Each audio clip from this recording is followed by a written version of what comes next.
On this rooftop in East Delhi, recycling workers are burning circuit boards to strip off computer chips and transistors. All the time, they are inhaling noxious fumes of highly hazardous heavy metals such as lead, mercury and cadmium, the main ingredients of computer boards. Dr. Kevin Brigden, Greenpeace scientist at a biochemical lab at the University of Exeter in the UK, has recently analysed dust, soil, ashes and wastewater from the workshops and their surrounding areas in India and China. His scientific analysis shows that the collected samples contain high levels of hazardous chemicals. We found high levels of contamination both on site where the material is being processed and in the immediate environment around there. This consisted of a whole range of organic chemicals as well as many heavy metals. In fact, these were some of the most contaminated samples that have been through our laboratory in the last few years. Electronic waste, or e-waste, is one of the fastest growing waste streams around the world today. It is fueled by the exponential growth of personal computers in the market and by their rapid rate of obsolescence. Today, the highly toxic content of electronic equipment is posing a threat to human health and the environment.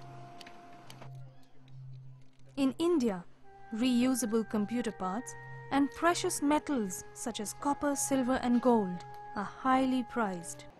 In this recycling shop, workers dip circuit boards and electric cables into plastic drums full of acid. The bubbles from the acid are stripping the cables of their last remnants of copper and traces of silver. When the acid is depleted, the men dump it into the open sewer in the area. Others burn wires coated with polyvinyl chloride or PVC to salvage the copper within.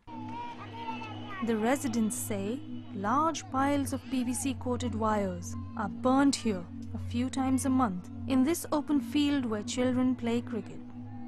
They say a huge cloud of toxic smoke containing organic chemicals such as brominated flame retardants and PCBs covers the school next to the playground, jeopardizing the health of these children. Cathode ray tubes, or CRTs, and computer monitors contain high levels of poisonous lead. The workers coat lead powder over used CRTs before shipping them off to the second-hand market. Computer batteries, like the ones this child is chopping, contain highly toxic cadmium. Dr. Brigden says these chemicals cause devastating effects on the workers' health.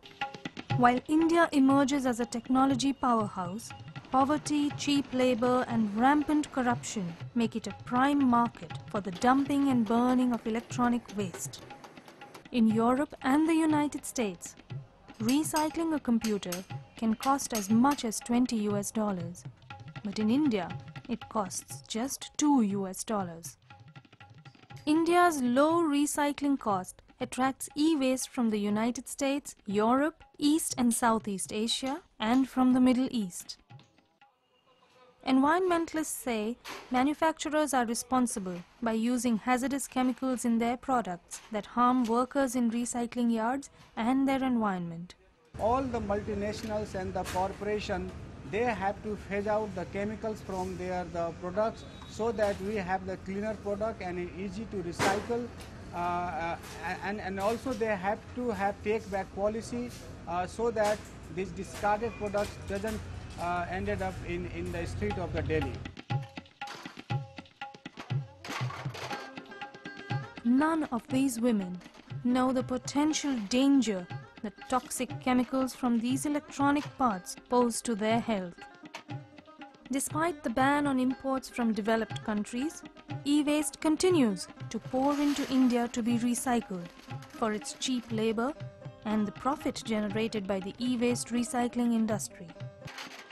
Manufacturers could very well prevent workers from being exposed to hazardous chemicals in the e-waste workshops in East Delhi.